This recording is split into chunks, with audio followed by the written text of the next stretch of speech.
കന്നി French open കിരീടം സ്വന്തമാക്കിയ റഷ്യൻ കൗമാര താരം മിറ ആൻഡ്രീവ.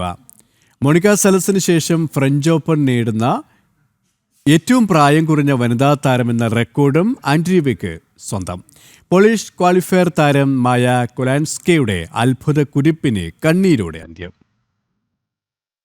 1 മണിക്കൂറും 22 മിനിറ്റും നീണ്ട പോരാട്ടത്തിനൊടുവിലാണ് മിറ ആൻഡ്രീവ റോളൻ ഗാരോസിൽ തന്റെ ആദ്യ ഗ്രാൻഡ് സ്ലാം കിരീടം സ്വന്തമാക്കിയത്.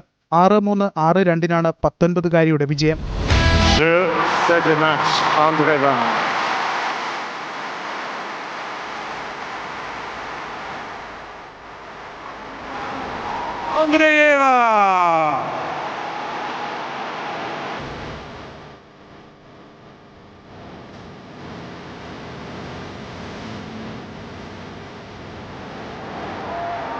പോളിഷ് ക്വാളിഫയർ താരം കൊലാൻസ്കിയുടെ അവിശ്വസനീയ മുന്നേറ്റത്തിനു കൂടിയാണ് ഫൈനലിൽ അന്ത്യമായത്. 500-ൽ 1% മാത്രം കിരീട സാധ്യത കൽപ്പിക്കപ്പെട്ടെടുത്ത് മായ കൊലാൻസ്ക ഫൈനൽ വരെ എത്തി.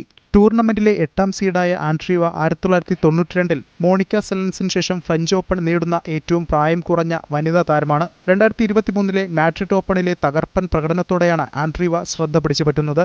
സൈബീരിയയിൽ ജനിച്ച് ഫ്രാൻസിൽ പരിശീലനം നേടിയ ആൻഡ്രീവ കോൺചിറ്റ മാർട്ടിനസിന്റെ കീഴിൽ കഴിഞ്ഞ 2 വർഷമായി മികച്ച മുന്നേറ്റവും നടത്തി. 2024-ൽ ഫ്രഞ്ച് ഓപ്പൺ സെമിയിലെത്തിയ താരം 2025-ൽ 2 WTA കിരീടങ്ങൾ നേടുകയും ലോക റാങ്കിങ്ങിൽ ആദ്യ 5-ലെത്തുകയും ചെയ്തിരുന്നു. സ്പോർട്സ് ഡെസ്ക്, ജനം.